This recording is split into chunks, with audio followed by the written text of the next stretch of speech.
se desapegar, se desprender, perdoar. Por incrível que pareça, se um guardião não aprender a perdoar, na primeira lição que ele fizer, nas trevas, ele enrosca lá. Não tem quem tire ele de lá. O vínculo entre uma entidade e o seu médium é os propósitos kármicos. Quanto mais liberdade a pessoa desfruta, mais consciência ela tem como pré-requisito. Porque só é feliz quem é livre. E só é livre quem aprende a ter responsabilidade. Sentou, fechou os olhos, perguntou qualquer coisa, o corpo vai falar. E se você não escutar seu corpo, ele vai se manifestar, ele vai gritar em forma de doença, até você parar para escutá-lo. Claro. Não enfrentar o ego. O ego não existe para ser enfrentado. O ego existe para ser dominado. O ego é uma dimensão que existe dentro de nós. E que se não fosse o ego, nós não teríamos amor próprio. Se não fosse o ego, nós não levantaríamos de manhã. Que a vida é muito curta para a gente perdê-la e gastá-la com coisas pequenas. E isolar-se é uma forma de perder tempo com coisas pequenas. Porque a chave é a mente. Entre o espírito e o corpo está a mente. Ela que vai fazer, ela que vai ser o seletor dessas duas frequências. É importante conhecer todos os corpos. Quando se está no caminho certo, as coisas fluem naturalmente, porque as 7 trombetas tocam. Quando você encontra seu propósito encarnatório, o apocalipse acontece em você. Eu vou lhe dizer uma coisa. Uma magia negra só pega em quem está vibrando na mesma frequência. O maior fechamento de corpo que existe é elevar o padrão vibratório. Vibrou na mesma frequência daquela magia que foi feita, vai pegar. E também outra coisa. O maior fechamento do corpo também está na libertação das autossabotagens. Uma pessoa que se autossabota está quase sempre conseguindo o que quer, mas acontece uma coisinha para destituí-la da posse, daquilo que ela tanto lutou, ou seja, ela está sempre fracassando, ela traz com ela a autossabotagem. A autossabotagem dela vai procurar alguém para fazer uma magia negra para ela, só para ela não vencer na vida. A ciência ocidental tem muito a aprender com a oriental no sentido do equilíbrio. A ciência ocidental ela é muito imediatista. Muito imediatista. Ela é pragmática. O que é útil, dentro dos conceitos dela, é trabalhado. O que não é considerado útil é descartado. Se 1000 vidas você vir a ter, Cipriano, ainda que você se dispa de tudo, não se dispa da humildade. A palavra humildade vem do latim, humilitas, que quer dizer tornar-se pequeno. A verdadeira humildade está em conseguir se autoconhecer, fazendo uma autoanálise. Isso é humildade, é tornar-se pequeno para poder se ver fora de si, encarar seus defeitos, encarar suas potencialidades, trabalhá-las para se tornar uma pessoa melhor. Isso é ser humilde. A humanidade precisa saber que o mundo, a Terra, não vai acabar. Podem vir profecias das mais profecias, são todas muito mal interpretadas, não vai existir o fim desse planeta. Então eu quero dizer o seguinte, você, homem, você mulher, que acredita no mundo melhor, compre a briga por esse planeta. Que provavelmente, ele será o paraíso que você sempre sonhou. Pessoas religiosas você vai encontrar em qualquer esquina. Pessoas espiritualizadas são mais raras. Então desprenda-se da sua religião. Não estou pedindo para você sair dela. Se gosta de lá, se afeiçoou às pessoas que existem lá, se gosta dos ritos, se sente bem, continue. Mas desenvolva um lado espiritual independente das religiões. Isso é ser espiritualizado. Vem em nome de Deus. Em nome do nosso amado Mestre Jesus. Em nome da espiritualidade amiga. Em nome dos nossos mentores espirituais. Dos mentores desta casa. De nossa equipe de luz. Venho pedir o vosso auxílio, o vosso amparo e a vossa bênção para dar por iniciados os trabalhos de hoje. Em nome de Deus, em nome de Jesus. Que assim seja, graças a Deus.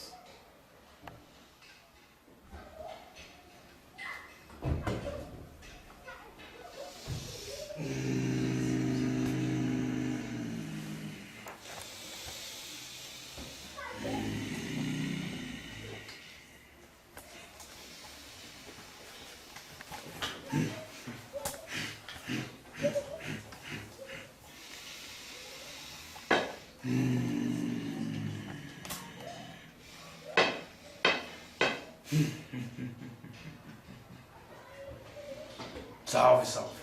Salve. Graças a Deus. Qual que é o nome do senhor? Exu Tata Caveira. Por que o senhor tem esse nome? Na ordem que eu fui aceito,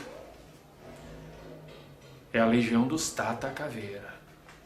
Então, nós nos despimos na nossa personalidade terrena, em partes, e adotamos a personalidade do trono e da ordem que nós estamos inseridos. Então, eu sou um Tata Caveira. Mais de 100 mil Tata Caveira. Eu sou um dos Tata Caveiras, que existem na falange dos Tata Caveiras. Você pode chegar num terreiro e ter 10 médios incorporados num Tata Caveira. Só que eu sou um Tata Caveira assentado à esquerda do trono da geração. São 7 os tronos da vida. Trono da geração, trono do conhecimento, trono da fé, trono da lei, trono da justiça, trono da evolução e trono do amor. São 7 tronos. 7 tronos masculinos, 7 tronos femininos. Quando uma entidade está preparada e apta a se tornar um guardião, ele tem que estudar. Estudar muito. Muito. Se desapegar, se desprender, perdoar. Por incrível que pareça, se um guardião não aprender a perdoar, na primeira missão que ele fizer, nas trevas, ele enrosca lá. Não tem quem tire ele de lá. Tem que aprender. Porque o perdão não liberta o malfeitor. Perdão liberta quem perdoa. E se eu não sou livre, como é que eu posso ir e voltar? Eu não vou conseguir. Então, é uma grande preparação interior. É uma grande preparação exterior também. E quando nós nos consideramos preparados, dentro da ordem que nós estamos, eu na ordem dos Tata Caveiras, porque eu podia ser um tiriri, eu podia ser um 7 encruzilhadas, eu podia ser um 7 capas, eu podia ser um 7 facadas, eu podia ter entrado para qualquer uma das outras legiões, qualquer uma das outras ordens de guardiões. Mas eu preferi entrar para a ordem dos Tata Caveira. E aí, depois que você entra para a ordem do Tata Caveira e você é aceito como neófito e passa pela iniciação, você é iniciado no trono da tua coroa. Eu sou um Exu de Iemanjá. Minha orixá de cabeça é Iemanjá. Então eu tinha que ser coroado à esquerda do trono da geração, trono feminino da geração que eu está em Iemanjá. Como eu falei, são vários os tatas. Eu sou um tata assentado à esquerda do trono feminino da geração. Se um médium tem como pai de cabeça Xangô, Xangô está assentado no trono masculino da justiça. Então o tata dele será um tata de Xangô. Um Tata sentado à direita, o trono masculino da justiça. Para entenderem melhor, são 7 os tronos da vida.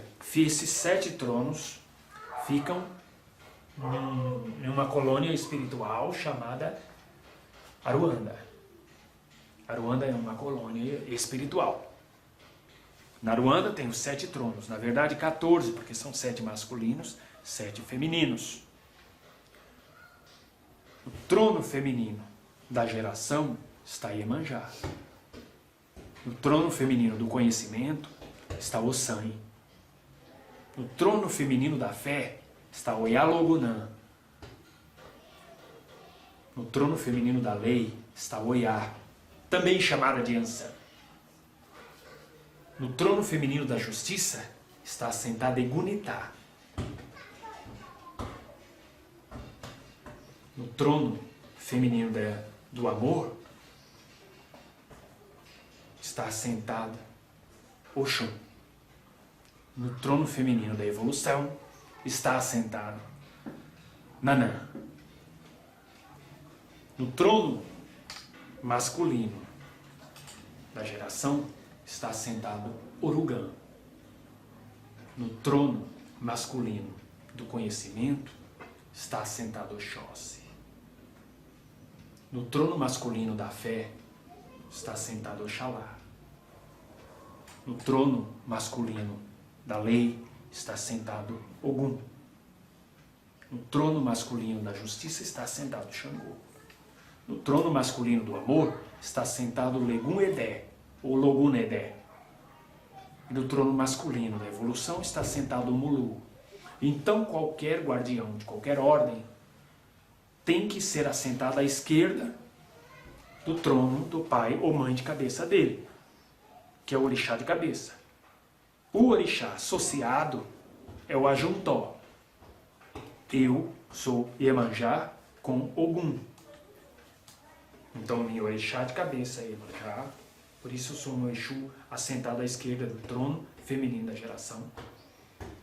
E tem o meu Ajuntó, que é o pai de cabeça, que vem junto, formando um par. Tudo no universo tem o sagrado masculino e o sagrado feminino. Então, se eu tenho uma mãe de cabeça, eu tenho que ter um pai.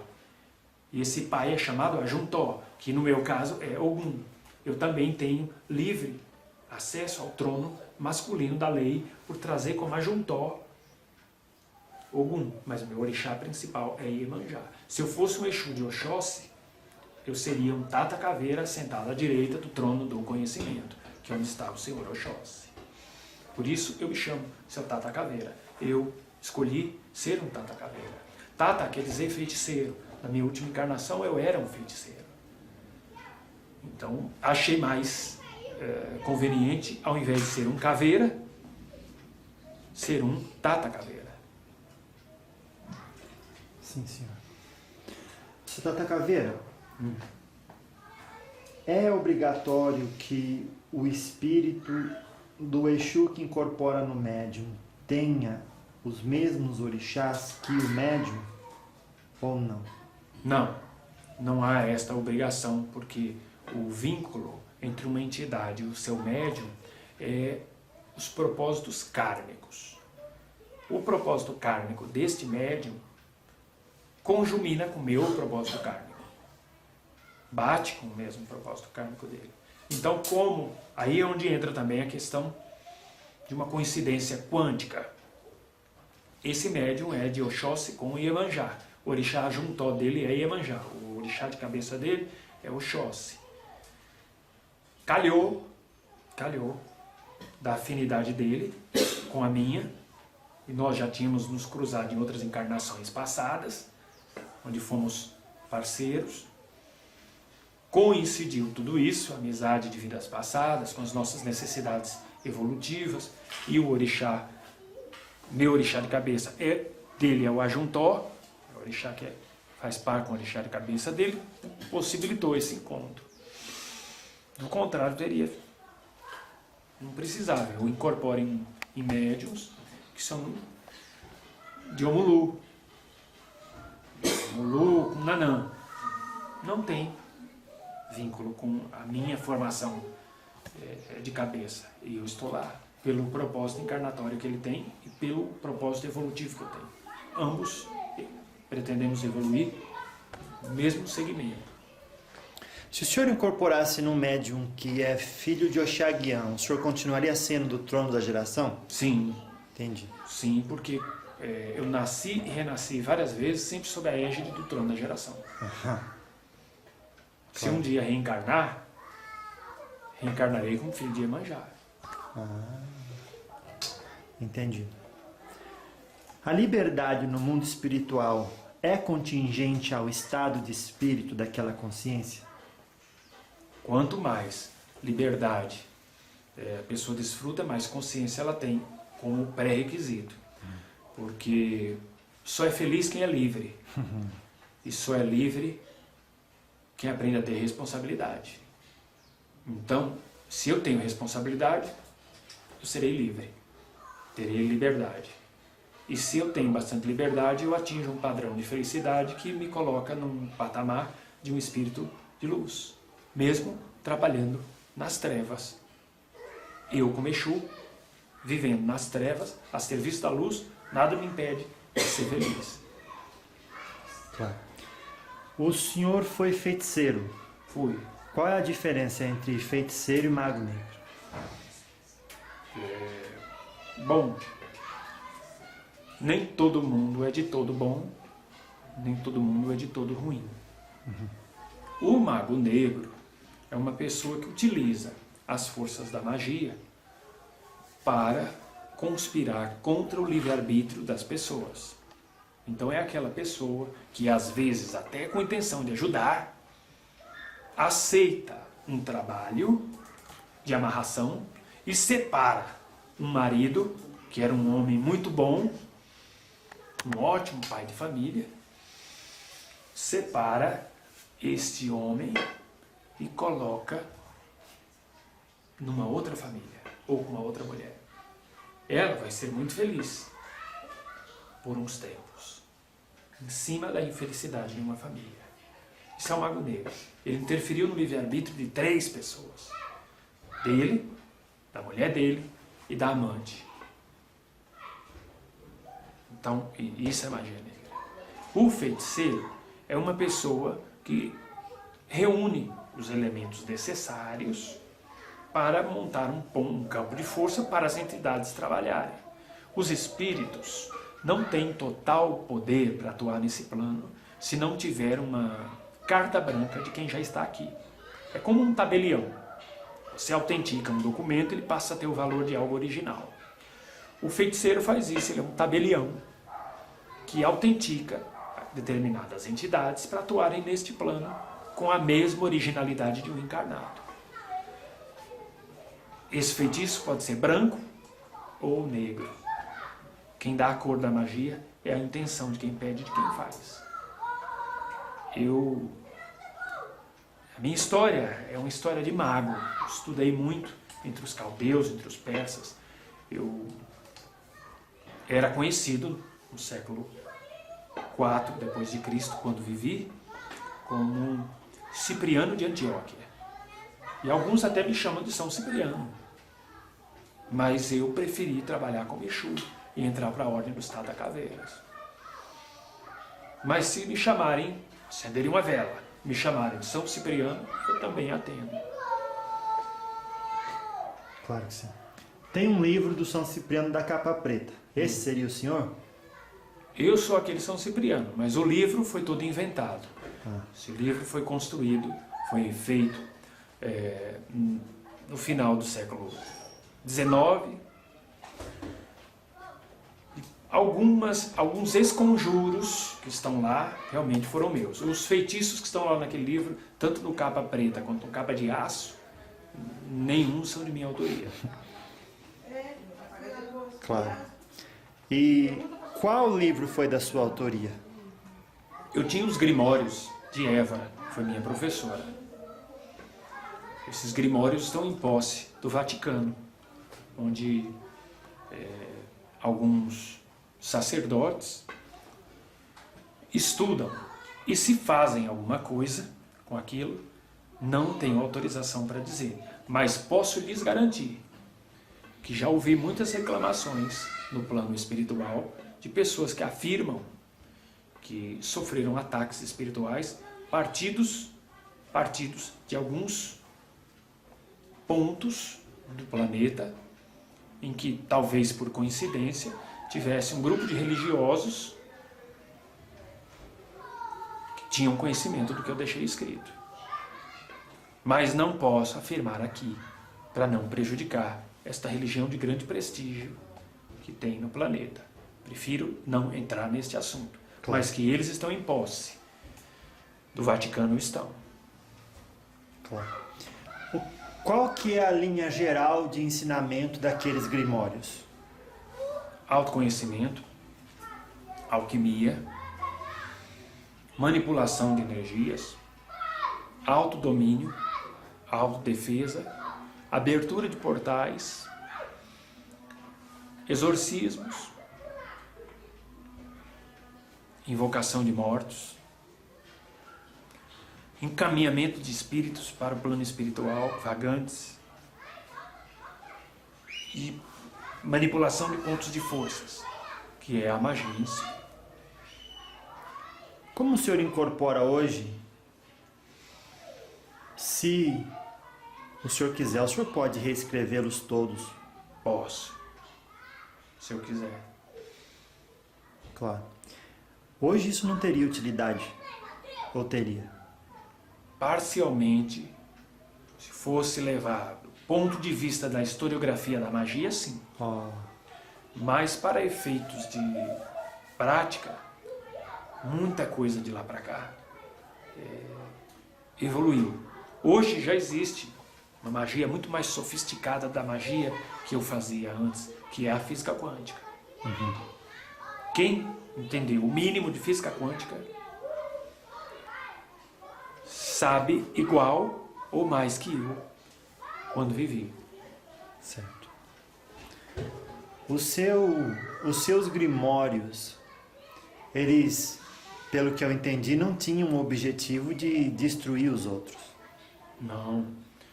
É passado de mestre para discípulo. Faz juramento, com pacto de sangue e tudo. Não podiam ter caído em mãos erradas. Só caíram em mãos erradas porque uma determinada religião que durante muito tempo quis ser predominante, pegou. Quando eu entrei para a Igreja Católica, eu me converti antes, alguns anos antes de falecer. Fui pego pelos inimigos do Império, fui torturado e pegaram meus escritos e depois a Igreja recuperou esses escritos da minha arca, que também era a arca da minha professora Évora, minha preceptora.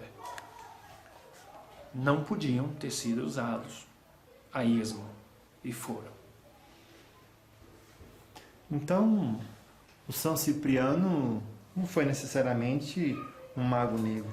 Não, eu era... Para a época, era a ciência que tinha. O senhor tinha mais bondade ou maldade no coração? Eu tinha mais inquietude. Não classifico como bondade nem maldade. Eu era muito inquieto. Então, quando eu acreditava que algo tinha que ser feito, eu não me importava se aquilo era bom ou ruim. Eu fazia. Aí passava a inquietude no meu coração. Eu me sentia em paz. Hoje a gente chamaria essa atitude de uma atitude de um cientista? Sim. Claro. O senhor, obviamente, tinha mediunidade. Quais? Efeitos físicos foi a primeira que manifestou. 10 anos de idade. Eu tinha condições de materializar e desmaterializar qualquer coisa na minha frente. De fazer sumir, sem precisar tocar.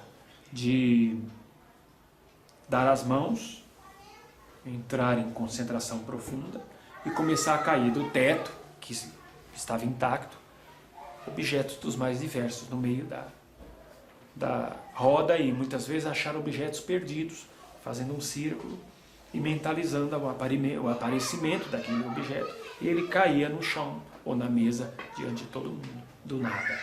Nossa. Primeiro trabalho que eu participei. Depois trabalhei também com materialização de espíritos. Foi onde me apresentaram para a Évora, e ela me ensinou, doava muito ectoplasma, muito, saía ectoplasma de toda parte do corpo que você pudesse imaginar, muito ectoplasma. E a partir daí, Évora foi me ensinando a manipular, comecei a ver também e ouvir espíritos, só não me incorporava. Claro. Não incorporava, psicografava também. Muita coisa que eu tinha nos meus grimórios eram psicografias de seres, inclusive extraplanetários. Eu tinha muito contato com os seres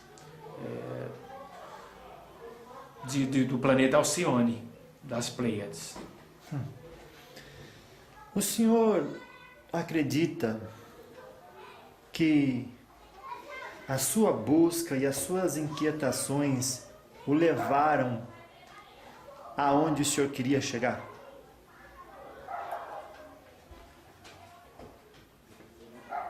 Não levaram. Não levaram porque eu, por ser muito inquieto, fazia muitas coisas ao mesmo tempo, me dedicava a muitas artes ao mesmo tempo e atendia muita gente ao mesmo tempo.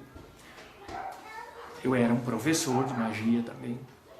Então eu passei boa parte do tempo apenas documentando o que eu já fazia e esqueci de alcançar os meus propósitos encarnatórios. Então eu vivi quase 80 anos de idade sem cumprir os meus propósitos encarnatórios. Cumpri muita coisa, mas o que eu vim de fato fazer, cumpri parcialmente.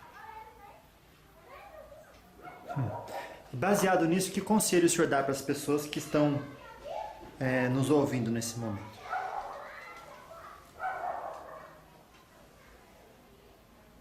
Descubra, relembre, melhor dizendo, o que vieram fazer aqui.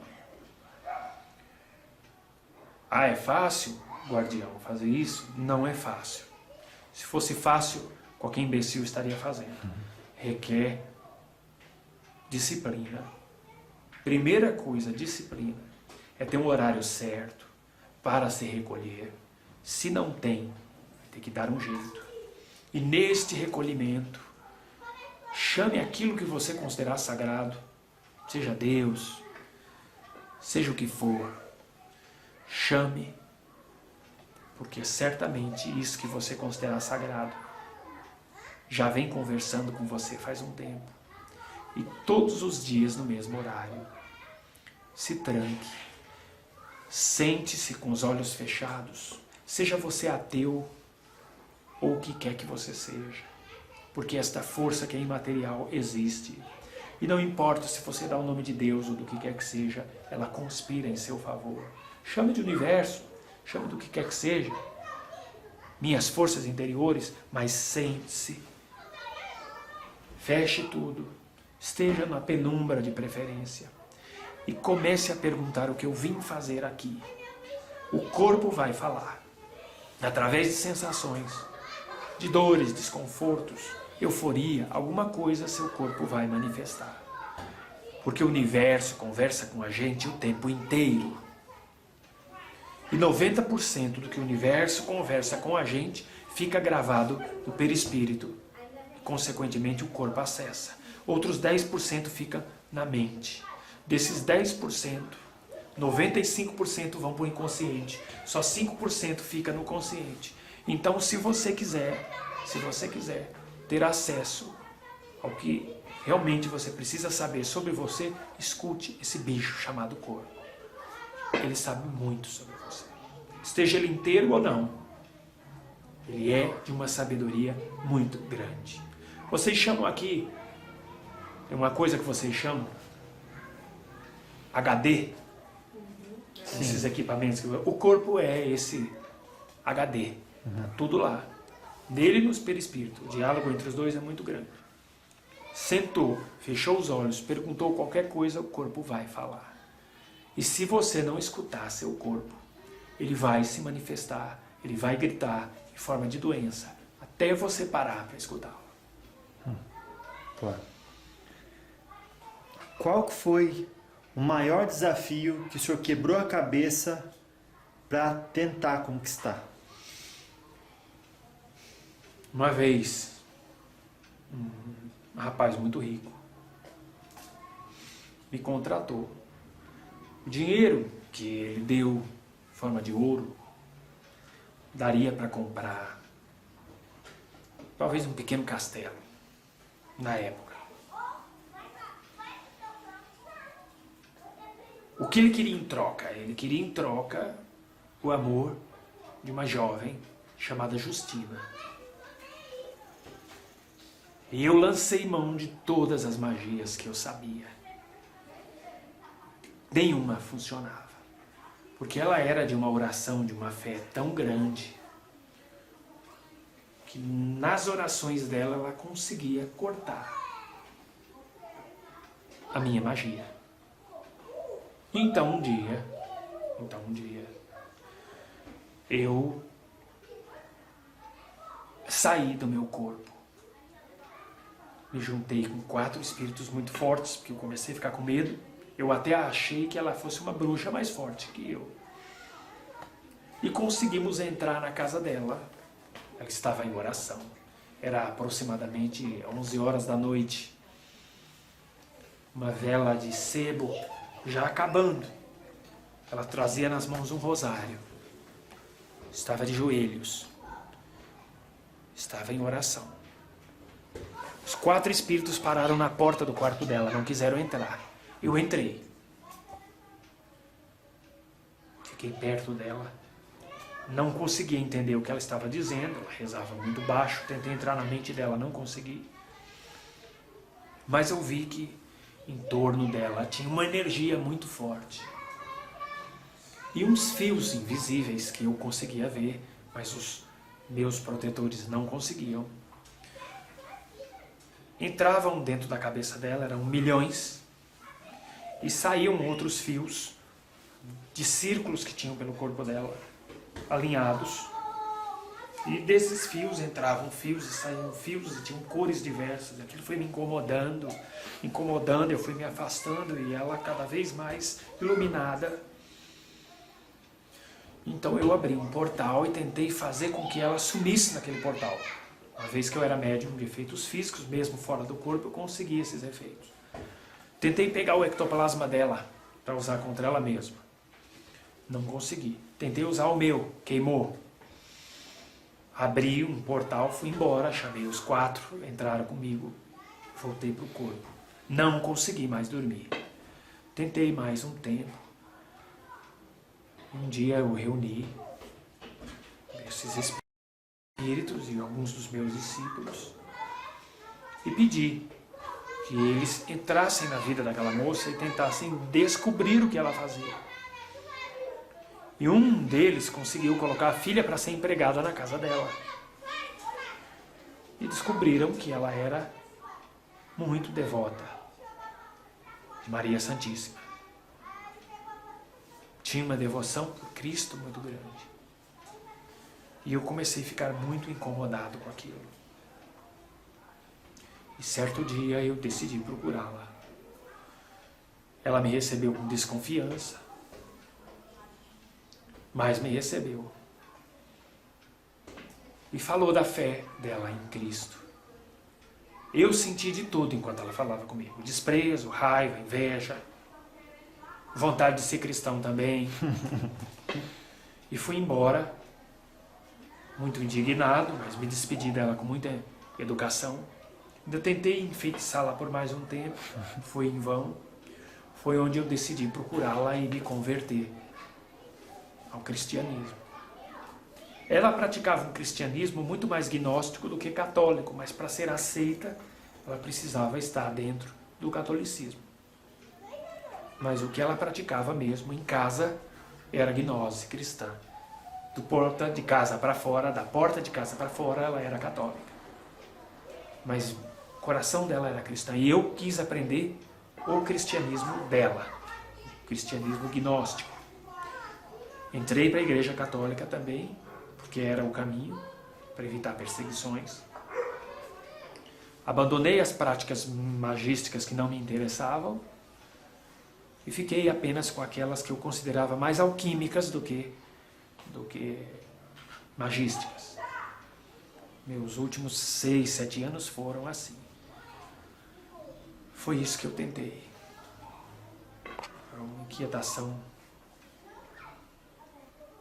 que no final foi melhor para mim.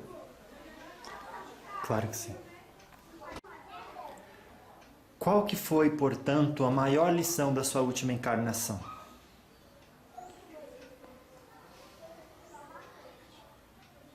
Não enfrentar o ego. O ego não existe para ser enfrentado. O ego existe para ser dominado. O ego é uma dimensão que existe dentro de nós. E que se não fosse o ego, nós não teríamos amor próprio. Se não fosse o ego, nós não levantaríamos de manhã para cumprir os nossos deveres. Porque eu, como espírito, também acordo cedo. Também durmo. Eu tenho necessidades muito parecidas com a do corpo físico, tirando as mais sexuais. Isso eu já me abstive já na última encarnação, então não tive problema. Mas alimento também não sinto necessidade, mas descanso ainda tenho necessidade de descanso. Claro que não preciso dormir todo dia, mas também preciso entrar em recolhimento, tirar o meu espírito do meu perispírito, me desdobrar para outras instâncias. Até porque o trabalho que eu realizo no plano espiritual é muito pesado. Então o que eu digo? Não batam de frente com o ego.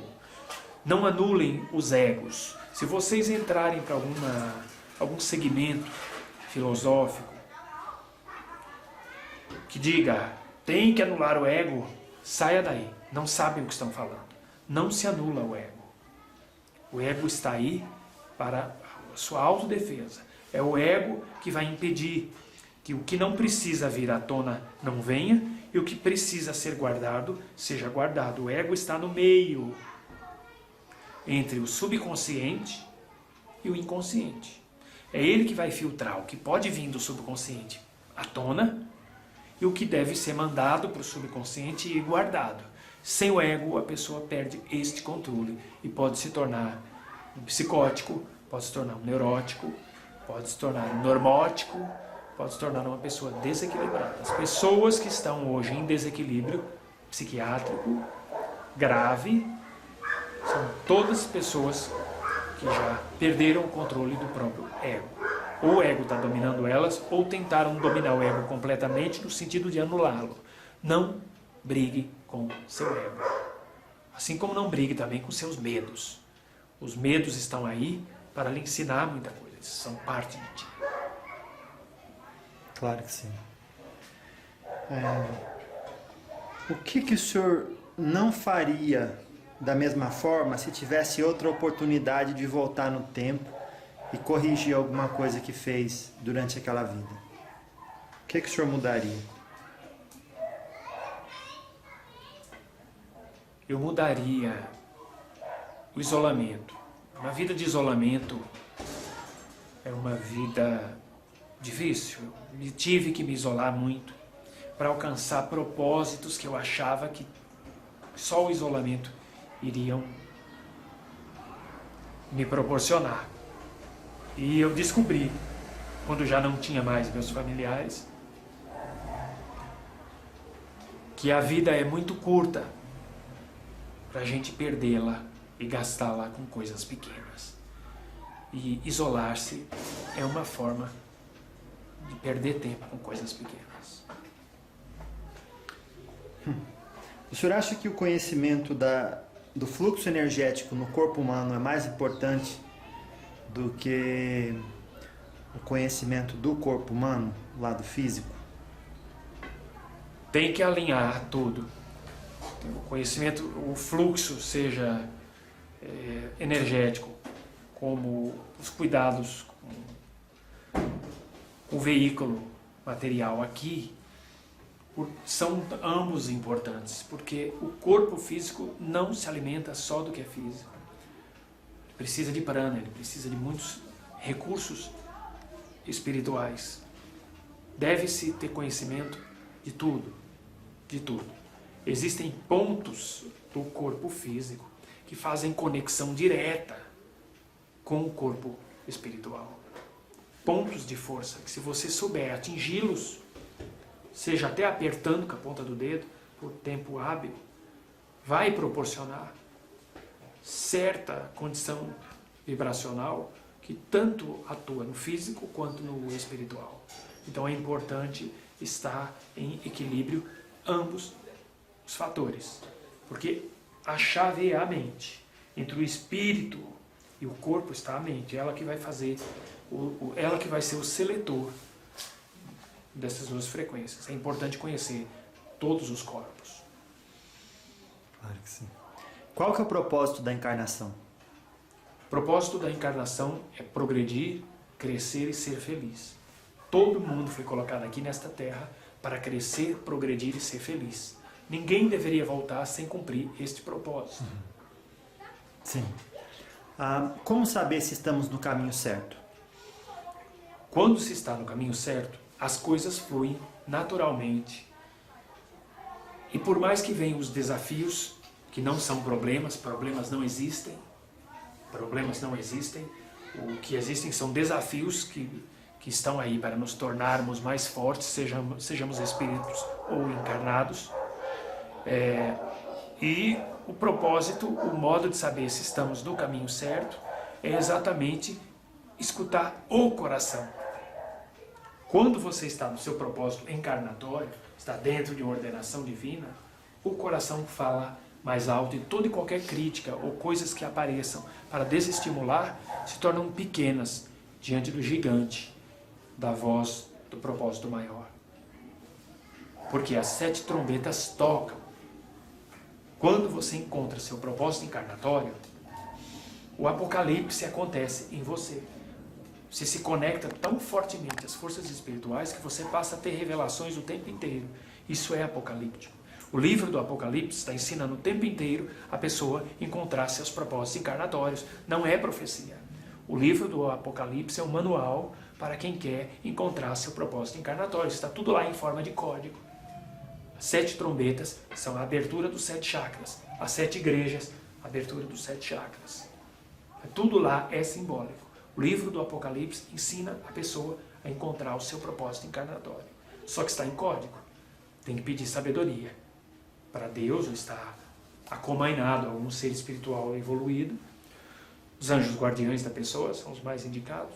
Para dar sabedoria, para conseguir ler o que está por trás daquelas palavras. Qual foi o espírito mais evoluído com quem o Senhor conversou e de quem o Senhor tirou ensinamento na última encarnação? E qual o espírito mais tenebre com quem o Senhor conversou e o que ele lhe ensinou na última encarnação? O mais evoluído é o arcanjo custódio, que até hoje eu recorro a ele em minhas expedições espirituais. O arcanjo custódio muito me ensinou e foi quem me protegeu quando eu passei para o campo gnóstico e fiquei me dedicando apenas à alquimia e à magia branca. Quem me livrou dos ataques espirituais mortais, por sinal, foi o arcanjo custódio. Ele foi quem muito me ensinou, me protegeu e me protege até hoje. O espírito mais trevoso que eu tive o desprazer de enfrentar, mais trevoso que eu tive o desprazer de enfrentar, ele foi rei, uma das encarnações que ele passou pela Terra. Ele era tão ruim que ele conseguiu derrotar o terrível Gengis Khan. É um nome muito complicado que eu prefiro nem mencionar, Claro. para não ficar impregnado, não é? Sim. E terrível, esse espírito ainda existe aqui na Terra, ele não consegue mais vir à luz, mas ele ainda tem um grande poder magnético sobre líderes do planeta Terra. Muitas guerras que já aconteceram na Terra, ele que liderou com o poder mental destrutivo dele através de líderes militares e chefes de nações. Qual foi a maior lição que o arcanjo custódio lhe passou? A maior lição que o arcanjo custódio me passou foi da humildade. Um dia eu estava em idade avançada, encarnado. Ele me avisou como seria a minha morte, minha e de Justina. Nós fomos terrivelmente perseguidos por adversários do cristianismo. Ele falou de todos os livramentos que teríamos, todos os livramentos. Tentaram nos matar várias vezes e fracassaram. Quando foram queimar eu e Justina viva, simplesmente as chamas não nos queimavam, chamuscavam a roupa, mas não nos queimavam. Nos jogaram com pedras grandes num rio, não nos afogamos, a pedra boiou, tivemos que ser retirados. Os arqueiros, quando foram nos flechar com suas balistas, tiveram crises de riso ou desmaio, não conseguiram nos matar. Mas quando se fez o momento da partida, foi melhor, ele avisou. E antes, uma semana antes, ele falou: vamos tentar executá-los mais uma vez. E desta vez é melhor vocês se desligarem de seus corpos. Ele disse: se 1000 vidas você vir a ter, Cipriano, ainda que você se dispa de tudo, não se dispa da humildade. A palavra humildade vem do latim humilitas, que quer dizer tornar-se pequeno. Quando um cientista quer analisar uma célula, ele a coloca no microscópio. Por isso ele consegue desvendar os mistérios do corpo. Porque uma parte do corpo se tornou tão pequena que pode ser estudada, e a partir daquele pequeno pedaço se entende todo um corpo. Se você quer conhecer as suas potencialidades e as suas qualidades, os seus defeitos, você tem que se tornar pequeno para poder ser observado. A verdadeira humildade está em conseguir se autoconhecer, fazendo uma autoanálise. Isso é humildade, é tornar-se pequeno para poder se ver fora de si, encarar seus defeitos, encarar suas potencialidades, trabalhá-las para se tornar uma pessoa melhor. Isso é ser humilde. Ser humilde não é ficar num cantinho esperando que as pessoas reconheçam o seu valor. Isso é ser tolo. Então, quando eu descobri a diferença entre ser humilde e ser tolo, eu me iluminei. Pena que não tive mais tempo aqui para levar esse ensinamento adiante. Mas no plano espiritual, eu consegui. Muita gente acredita que um arcanjo é um anjo com esteroides, não é? Uma coisa aumentada pelo misticismo humano. O senhor acabou de dizer que não, existe mesmo. Como é que é e qual a diferença entre um anjo e um arcanjo? Se você pegar uma ameba, essa ameba um dia vai ser um anfíbio. Este anfíbio um dia vai ser um mamífero. Este mamífero um dia vai ser mandado para um outro planeta, que aqui não dá mais, não existe mais troglodita aqui. Então não tem mais como ele passar pela fase transitória, bicho e homem. Então ele tem que ir para um outro planeta, passar por uma encarnação transitorial, da fase animal para a fase hominal. Aqui na Terra chamavam australopitecos, estes seres. Que estavam na fase de transição, animal para hominal. Quando ele estiver apto para ir para a fase hominal, ele vai nascer, morrer, renascer, progredir sem cessar, queira ou não. Porque da evolução ninguém escapa. Pode escapar da felicidade, pode escapar da cura, da evolução ninguém escapa, vai ter que evoluir. Então vai, nasce, morre, renasce, nasce, morre, renasce. Um dia, este ser, esta criatura, não precisa mais reencarnar naquele planeta. Ele pode escolher um planeta mais evoluído ou fica trabalhando como mentor espiritual. De tanto mentorear,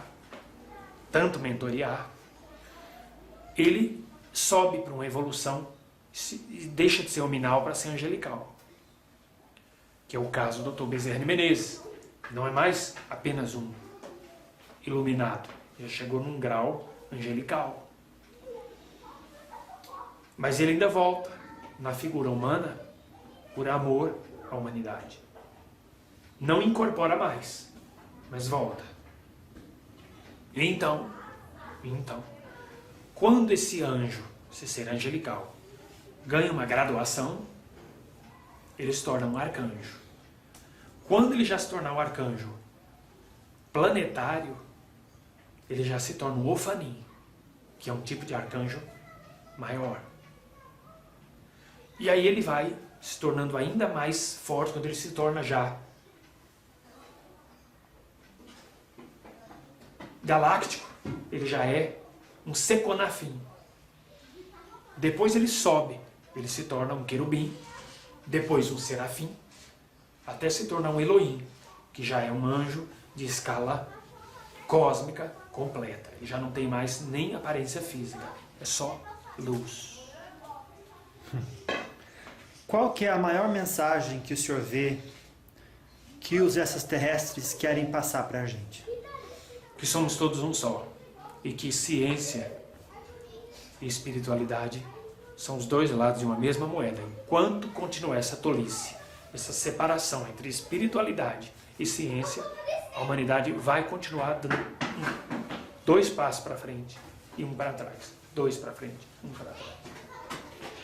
Do seu ponto de vista, Exu, o que a ciência oriental pode aprender ou deve da ciência ocidental?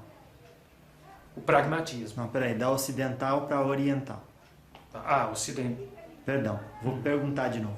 O que a ciência ocidental pode aprender com a ciência oriental? A ciência ocidental tem muito a aprender com a oriental no sentido do equilíbrio. A ciência ocidental ela é muito imediatista. Muito imediatista. Ela é pragmática. O que é útil, dentro dos conceitos dela, é trabalhado. O que não é considerado útil é descartado. Só que o universo não desperdiça nada. Então, se um cientista descarta aquilo que ele não considera útil, ele está sendo anticósmico. Ele não está dentro de uma cosmoética. Ele está sendo anticosmoético. Já a ciência oriental tem essa cosmoética. Isso não é útil agora, mas pode ser útil depois, ou pode ser útil agora para outra pessoa, em outro lugar, dentro de um outro contexto. Isso os ocidentais não querem entender. É lamentável. É. Certo. Existe diferença de um Exu que trabalha originado nas colônias orientais, em termos de estudos que eles dão para os Exus de lá, e vocês daqui? Não, uma vez, para se tornar um Exu de verdade, tem que ser coroado, tem que escolher uma ordem, como eu escolhi a ordem dos Tata Caveira. Ele vai escolher uma congregação, vai estudar, e depois que ele for juramentado naquele trono, não importa se na última encarnação ele foi um indígena, se ele foi um oriental, se ele foi um norte-americano, se ele foi um africano. Porque aquele espírito, ele consegue concatenar todas as memórias de todas as encarnações que ele teve. Então, uma vez Exu, ele pode até manter os traços orientais dele, mas a força e a memória de todas as encarnações estão muito presentes o tempo inteiro. Por isso eu falei que para antes de ser coroado um Exu, precisa ter desprendimento e perdão, porque se ele não se resolver, ele enlouquece no ato da coroação dele. Nossa. Se alguém chega aqui para o senhor, eu não gosto que sua casa esteja aberta, vou mandar um trabalho aqui para destruir energeticamente a sua casa. O senhor fala o que para a pessoa? Eu digo para mandar o trabalho. Porque com Exu eu consigo abrir um portal em que eu consigo copiar todos os segredos que tem na magia desta pessoa e pegar todo o conhecimento dela para mim. Eu só consigo fazer isso se ela me atacar, se ela mandar a energia dela para mim. Então eu vou copiar, vou codificar, vou me imunizar e vou usar a própria energia dela para neutralizá-la. Destruí-la não, mas neutralizá-la. Então, se alguém chega diante do senhor e pede maldade, o senhor reage com mau humor? Eu rejeitarei. Rejeitarei porque é verdade. O que você fizer vai voltar. Por que muita gente não acredita nisso? Porque ainda não tem maturidade espiritual para aceitar isso. Então essas pessoas, elas precisam, elas atraem com a mente delas experiências desta natureza, oportunidades para manipular a energia contra o outro. Mas eu vou lhe dizer uma coisa. Uma magia negra só pega em quem está vibrando na mesma frequência. O maior fechamento de corpo que existe é elevar o padrão vibratório. Vibrou na mesma frequência daquela magia que foi feita, vai pegar. E também outra coisa. O maior fechamento do corpo também está na libertação das autossabotagens. Uma pessoa que se autossabota está quase sempre conseguindo o que quer, mas acontece uma coisinha para destituí-la da posse, daquilo que ela tanto lutou, ou seja, ela está sempre fracassando, ela traz com ela a autossabotagem. A autossabotagem dela vai procurar alguém para fazer uma magia negra para ela, só para ela não vencer na vida. Nossa. Qual é o maior empecilho que os seres humanos colocam para o trabalho de Exu? O maior empecilho é procurar a gente já achando que nós somos maus. Porque já nos procura com um arquétipo ativado no campo áurico dela, de que nós somos seres que vamos fazer o que pedem sem questionar. Como se nós, depois de termos estudado tanto e passado por tantas encarnações e termos feito tanta coisa para chegar onde chegarmos, fôssemos seres ingênuos, só porque somos guardiões. Sim, senhor. O guardião, portanto, não vai se ocupar com destruir alguém. Não, quem destrói as pessoas são os quiumbas. São seres que incorporam nos terreiros, se passando por seu Tata Caveira, se passando por seu Tiriri, se passando por Exu Mirim, se passando por Maria Padilha, se passando por quem eles quiserem, porque esses mesmos espíritos que incorporam como Exu, se fazendo de Exu, também incorporam com boiadeiro, com preto velho, às vezes no mesmo dia, no mesmo terreiro, são os quiumbas, são eles que pegam os trabalhos para o mal. Nós não. Nós somos como se fôssemos policial do astral. Por isso somos chamados guardiões. Qual que é o seu ponto de força e área de trabalho no mundo astral? Meu ponto de força é gerar campos eletromagnéticos que possibilitem com que haja um trânsito do físico para o espiritual, do espiritual para o físico. Por isso, eu trabalho no trono da geração. Esse é o meu campo de atuação. Quando a pessoa diz Tata Caveira, Exu Caveira, eles deveriam trabalhar na Calunga Pequena, no cemitério.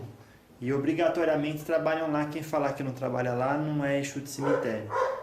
Como que o senhor reagiria a uma colocação dessa? Se for um Tata Caveira assentado à esquerda ou à direita do trono da evolução, de fato o lugar dele é a Calunga Pequena. Porque quem habita e rege a energia do cemitério é Nanã e Omulu. Então, todo e qualquer Exu que seja assentado à direita ou à esquerda do trono da evolução, onde está o Omulu, no masculino da evolução, e onde está Nanã, no feminino da evolução, ele tem por obrigação ir para a Calunga Pequena. Agora, os outros vão para o ponto de força dos seus orixás. Um Exu de Oxóssi, que está assentado à direita do trono do conhecimento, o ponto de força dele é a mata. Um Exu de Xangô, que está sentado à direita do trono masculino da justiça, o ponto de força dele, a calunga dele, é uma calunga da pedreira. Leva a energia dele para a pedreira. No meu caso, o meu ponto de força é no mar. Porque o meu orixá que me sustenta é o trono da geração e é Iemanjá. Então, nas profundezas, nas profundezas do mar, nas cavernas subterrâneas do mar, é onde estão os pontos de força de todo o Tata do trono feminino da geração. Nossa. Vamos dar um exemplo aqui esporádico. Um Tiriri que vem na força de Ogum cruzado com Oxóssi. Qual que seria o ponto de força dele? Se o pai de cabeça dele, quando ele era encarnado, era Ogum, o ponto de força dele é o trono masculino da lei. Mesmo que ele carregue um Oxóssi com ele. Porque muitas vezes ele carrega um Oxóssi com ele, mesmo sendo um orixá de Ogum, mesmo sendo um Exu a serviço do Ogum, por conta de ser um xirê. Algumas pessoas de algumas tradições candomblistas e ritos animistas, eles, além de ter o primeiro pai, eles têm segundo pai, terceiro pai de cabeça, eles fazem várias coroações. Então ele tem o orixá de cabeça dele, que às vezes é Ogum, mas ele tem o segundo pai, que é o Oxóssi, tem o terceiro pai, que é Xangô. Então ele tem acesso a todos os tronos que ele trouxer na coroa, mas só um é o principal, que é onde ele faz o juramento, que é se onde ele errar, fizer alguma coisa fora da lei cósmica, ele responde segundo o código daquele trono. Entendi. Se ele tiver a licença dele de Exu caçada, será então pelo orixá de cabeça dele. Nossa. Tá certo. Estamos chegando próximo dos minutos finais. Qual que é a mensagem mais importante do seu entendimento que, nesse momento de transição planetária, a humanidade precisa ouvir? Do momento de transição planetária. Sim. A humanidade precisa saber que o mundo, a Terra, não vai acabar. Podem vir profecias, das mais profecias, são todas muito mal interpretadas, não vai existir o fim desse planeta. Quando esse planeta foi destruído pela primeira vez, quando desprendeu-se uma das luas de Nibiru e bateu em Tiamat, que era um planeta de água, e espatifou esse planeta, todo o comando galáctico, o comando cósmico, se reuniu, os seres das Pleiades, os seres de Órion, se reuniram para reconstruir o planeta Terra. E eles não reconstruíram para ele ser destruído mais. Tanto é que ele se chamava Tiamat, que era o planeta de água, e para que isso não acontecesse mais, para que não houvesse mais nada que destruísse a Terra, ele passou a receber uma dose de rochas, fogo e terra. Então, este planeta foi construído para existir para sempre. Então, por mais você, ser humano, que tente poluí-lo, destruí-lo, estragá-lo e principalmente poluí-lo com suas ideias destrutivas e amedrontadoras, encarceradas pelo medo, não vai conseguir. Então eu quero dizer o seguinte: você, homem, você mulher, que acredita no mundo melhor, compre a briga por este planeta. Porque provavelmente, ele será o paraíso que você sempre sonhou. Uau, que assim seja. Qual que é a sua mensagem final para o encontro de hoje, por gentileza? Pessoas religiosas você vai encontrar em qualquer esquina. Pessoas espiritualizadas são mais raras. Então desprenda-se da sua religião.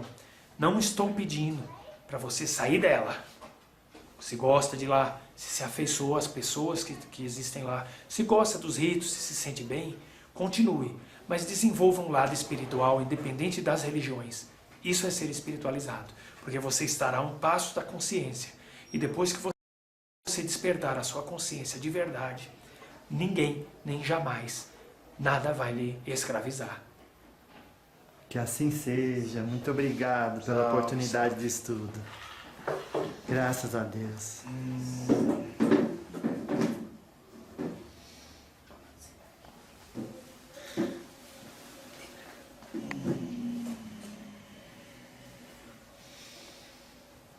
Vou me desprender do médium.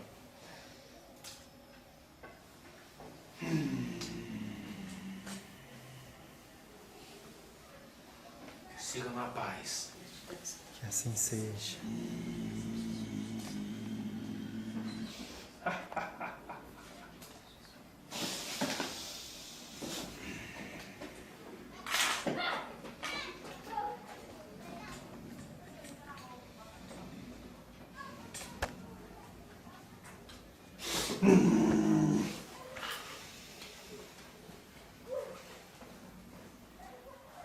Tudo bem?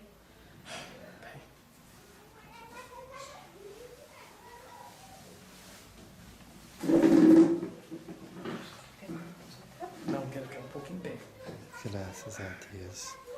Está aqui o médium retornando do encontro que tivemos com o Exu. Como é que o senhor está se sentindo agora? Gelado, É? mas está tudo bem. É uma sensação igual a gente dorme, acorda, ou como é que é? É uma sensação parecida quando a gente dá aquele cochilinho da tarde. Dorme, por exemplo, dá uma cochiladinha umas 4:30 da tarde. Quando acorda já escureceu e a gente acorda achando que está atrasado para ir para o trabalho. Mas ainda não dá que você vai trabalhar no outro dia. Então é uma sensação assim de... E caramba, tipo, onde eu tô? E agora? Tem que... É uma sensação às vezes de um susto. Eu às vezes volto assustado, mas não porque vi nenhum ser trevoso, nem nada. Acordei e tá... É natural. Eu sou surpreendido por estar de volta. Nossa. E como é que é trabalhar com essa entidade? É muita responsabilidade, porque é uma entidade muito séria, muito exigente. Para começar a trabalhar com o seu tatá, ele, na esquerda, ele é o guardião que me segura. Minha mentora é a vozinha, a vovó Vera Lúcia, a preta velha. Sim. Mas ela escolheu o seu Tata Caveira para ser o meu responsável pela minha esquerda. Então o que acontece? Para mim chegar a esse grau de poder ser considerado filho do seu Tatá na esquerda, eu tive que antes passar pelo treinamento de vários outros guardiães. Então eu lembro que o primeiro Exu que eu comecei a incorporar, eu estava com 14, 15 anos de idade, foi um Exu chamado Exu Galhofeiro. E depois veio o Exu Pimenta. Depois comecei a trabalhar um bom tempo com o Exu Morcego. Depois, sempre eu sabendo que era o seu Tatá, o meu mentor da esquerda. Mas eu não estava pronto ainda. Ele foi mandando outros Exus para me treinar, porque você não pode falhar para trabalhar com o seu Tatá. Então você tem que ter uma experiência muito grande com Exus, para saber exatamente como o Exu reage, como o Exu faz as cobranças, como o Exu trabalha, como você tem... Porque o seu Tatá não tolera falha. Não que ele vá dar uma surra nem nada, mas simplesmente ele avisa uma vez só que a pessoa está errando. Se errar de novo, simplesmente ele fala, agora eu vou te largar o bel prazer das suas próprias criações. Então ninguém quer falhar com o seu Tatá. Então eu fui treinado por diversos guardiães, inclusive os seus 7 ganchos. Foi um Exu que eu trabalhei muito tempo incorporando ele, dando consulta com os seus 7 ganchos, para um dia chegar a ponto de incorporar o seu Tatá. Então veja bem, eu comecei a incorporar Exu com 15 anos de idade. O seu Tatá foi realmente atender o público comigo, eu já estava com quase 30 anos de idade. Nossa.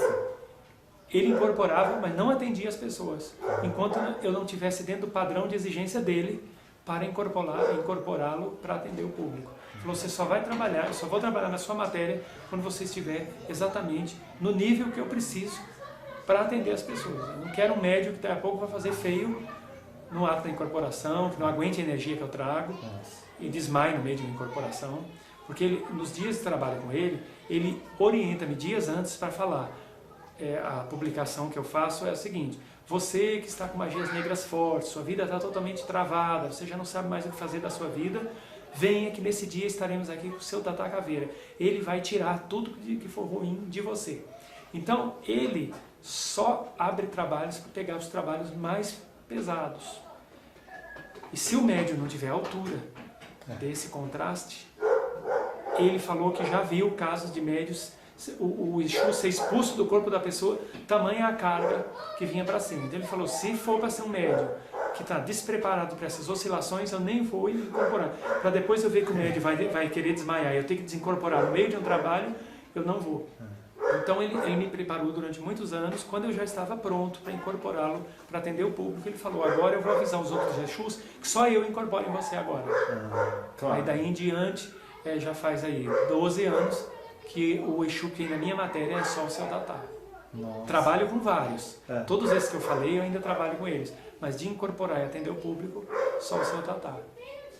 O que acontece se você disser assim, não, hoje eu vou atender vocês aqui, mas vou cobrar a hora incorporado? O que eles fazem? eles param de incorporar e eu vou ter que ser um charlatão. Daí em diante, param de incorporar. Eles me autorizaram, por exemplo, a cobrar se eu for fazer um atendimento com búzios. Claro. Sempre um preço que as pessoas tenham condição de pagar. Atendimento com tarô, até porque ajuda a pagar o aluguel do espaço e as despesas da casa. Então, isso é uma mesa radiônica, isso eu estou autorizado a cobrar. Mas o dia que eu quiser, vamos supor, que um dia eu sinto a vontade de desgraçar a minha vida, falar, de agora em diante eu quero desgraçar a minha vida. O caminho é cobrar das pessoas. A incorporação. Se eu incorporar, eu serei prejudicado. Só uma vez, lá no passado, eu estava numa região do Brasil onde eu estava sem dinheiro, de jeito nenhum, o Zé Pilintra autorizou eu dar uma semana de atendimento cobrando porque eu estava passando necessidade. Eu estava numa região muito longe de casa, fiquei sem dinheiro e eu era muito jovem, eu devia ter uns 19 anos. O Zé Pilintra falou: vou quebrar seu galho porque você está sem um centavo no bolso, mas nunca mais isso vai acontecer. É somente para você conseguir ir embora, comprar seu alimento, um calçado e ir embora. Não faça mais isso. Foi tipo assim, vou fazer essa para te quebrar seu galho, Zé Pilintra. Mas aí foi onde eu fiz um acordo com as entidades. Falei: nunca mais me deixem faltar nada. Eu quero um trabalho que eu não preciso me preocupar. E graças a Deus, sou funcionário público, concursado, sou professor. Então assim, eu não preciso do dinheiro que eu ganho nas minhas consultas de bolsa, eu invisto todo ele na minha missão como médium. Claro. O dinheiro é todo investido para pagar aluguel, para comprar roupa para a entidade, para vela, para tudo isso. O meu sustento vem do meu trabalho, onde todo dia eu levanto de manhã e vou até o meu trabalho, assinar meu ponto e trabalhar como todo cidadão trabalha. É disso que eu vivo, trabalho. O dinheiro que eu pego através de trabalhos é todo para a missão mediúnica. A gente vê no seu olhar uma expressão de um respeito muito profundo para com as entidades e até como dizer assim, de alguém que sabe o quão sério é isso. Você já deve ter visto muita coisa estranha por aí e muito convite dos próprios espíritos das trevas de derrubar, né? Porque todo mundo sofre, né? Então por isso que às vezes o Senhor ensina assim essa disciplina, esse cuidado de fazer só o que é certo. Só o que é certo. Só o que é certo. Porque é muito tênue a linha que divide o bem do mal. Nossa. Então se o médium, por um descuido qualquer, sair da sua disciplina, numa fração de instantes ele atrai uma gama de espíritos inferiores conforme a vibração que ele está emitindo. Então é só uma questão de tempo para esse médium estar mistificando, sem saber. Claro. Sem saber. Então o médium é sério, ele vai ser sempre disciplinado e vai cobrar disciplina de quem trabalha com ele também. Porque quando um ser das trevas não consegue derrubar o dirigente da casa, ele vai tentar colocar a discórdia e a indisciplina e a teimosia em um dos membros, muitas vezes um braço direito do dirigente da casa. É devagarzinho que a coisa vai, porque esses espíritos trevosos, eles têm todo o tempo do mundo para tentar te destruir. Então, e eu quero ter todo o tempo do mundo para ficar esperto, não paranoicamente. Não dá, vou ser atacado. Não, eu faço o que é certo, sei o que precisa fazer para continuar no caminho da luz e sigo o meu trabalho. Mas se um dia precisar, como já precisei, desligar trabalhadores daqui e falar: essa casa está com as portas fechadas para você, não apareça mais aqui, eu farei. Isso depois de muita chance que eu dou para corrigir aquela pessoa. Quando eu vejo que a pessoa se tornou incorrigível, eu sento com a pessoa, olho bem nos olhos dela e falo: você não faz mais parte do quadro de trabalho desse grupo, retire-se. Claro. Se a pessoa insistir em voltar, eu serei bem mais enérgico com ela. Não aceito pessoas que não estejam vibrando na mesma frequência que o grupo, não é que eu. Que eu não sou nenhum privilegiado, não quero, né? O grupo, eu tenho um grupo, esse grupo está afinizado com um propósito, que é o de evoluir e fazer o bem. Qualquer pessoa que saia desse propósito de evoluir e fazer o bem, está fora dos trabalhos. Eu dou uma chance, dou duas, dou três. Se eu ver que ela insiste em desarmonizar o grupo, eu a convidarei a se retirar, sem remorso. E não mando recado. Vou olhar nos olhos, vou pedir para ela se retirar. Sim. O senhor tendo a mediunidade não só da incorporação, mas de ver e ouvir os espíritos, o senhor acredita que seria muito difícil dirigir um terreiro se não tivesse essa vidência e audiência? Seria bastante difícil. Por Se o quê? médium não tiver evidência nem audiência e ele quiser ser um médium dirigente, ele vai ter que ter algum tipo de relação muito próxima com os mentores dele, para nos momentos de aflição e dúvida recorrer a essa entidade. Eu recomendaria, no caso, a viagem astral para esse dirigente, claro. que está à disposição de qualquer pessoa. Até um leigo, uma pessoa com 3, 4 aulas sobre viagem astral, já consegue fazer. Nós mesmos disponibilizamos gratuitamente o curso de apometria no nosso canal, que a pessoa, num dos últimos módulos, aprende a fazer a viagem astral com segurança, eficiência e sem demora. Uma viagem astral de 40 minutos é o suficiente para a pessoa ir ao plano espiritual, conversar com o seu guia, já que ele não escuta nem vê o seu guia, e voltar com todas as respostas necessárias para o que ele precisa fazer. É uma ferramenta que está à disposição de qualquer um. Lá nós ensinamos com segurança, porque tem muita gente por aí ensinando a fazer viagem astral a esmo.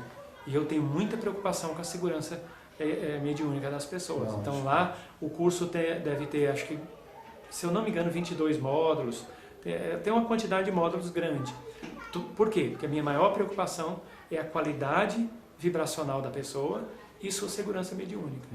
E ela aprende tudo isso. E gratuitamente, está lá. E se a pessoa tiver dúvidas, é só entrar em contato comigo, pelo WhatsApp, pelo e-mail, eu tiro as dúvidas dela. Se quiser vir aqui, a pessoa que faz os cursos online gratuitos comigo, e ela quiser um lugar para praticar a arte, está aqui de portas abertas para vir praticar. Claro. Quanta gente já falou, olha, eu fiz apometria, quero ir aí trabalhar com vocês. As portas estão abertas para vir aqui, só que nós não deixaremos ela cobrar um centavo de ninguém, porque aqui, nesse campo do reiki, do passe, da apometria, a gente faz um trabalho gratuito. Inclusive, o trabalho de acupuntura, a gente praticamente só cobra as agulhas. A gente dá um trabalho aqui, são 6 encontros que a pessoa vem aqui, 6 segundas-feiras, e ela paga uma quantia que dá para pagar somente as agulhas dela. É um cuidado que a gente chama de acupuntura solidária. Fazer o melhor. Então, se o senhor não visse os espíritos, obviamente ia ficar difícil até de corrigir um filho que está ali com um obsessor, você não ia saber. Claro. Eu iria sentir, porque como médium a gente sente o desconforto por estar perto daquela pessoa, ou uma irritação, o médium começa mas, obviamente, eu ia ter que, através do desdobramento da viagem astral, ter esse contato com as minhas entidades, que acabaria ficando elas por elas. Graças a Deus, né? Deus dá outras ferramentas para as pessoas que querem fazer o bem. Claro que sim. Então tá certo. Mais uma vez, que lugar nos encontramos aqui? Parque das Nações, Guarulhos, no grupo Fraternal Espírita Luz Divina. Graças a Deus. E seu nome? Hernani Douglas Cesário. Graças a Deus. Muito obrigado, viu, Hernani? Eu que agradeço. Louvado seja. A verdadeira humildade está em conseguir se autoconhecer, fazendo uma autoanálise. Isso é humildade. É tornar-se pequeno para poder se ver fora de si, encarar seus defeitos, encarar suas potencialidades, trabalhá-las para se tornar uma pessoa melhor. Isso é ser humilde. A humanidade precisa saber que o mundo, a Terra, não vai acabar. Podem vir profecias das mais profecias, são todas muito mal interpretadas, não vai existir o fim desse planeta. Então eu quero dizer o seguinte, você, homem, você mulher, que acredita no mundo melhor, compre a briga por esse planeta. Porque provavelmente, ele será o paraíso que você sempre sonhou. Pessoas religiosas você vai encontrar em qualquer esquina. Pessoas espiritualizadas são mais raras. Se 1000 vidas você vir a ter, Cipriano, ainda que você se dispa de tudo, não se dispa da humildade. A palavra humildade vem do latim, humilitas, que quer dizer tornar-se pequeno.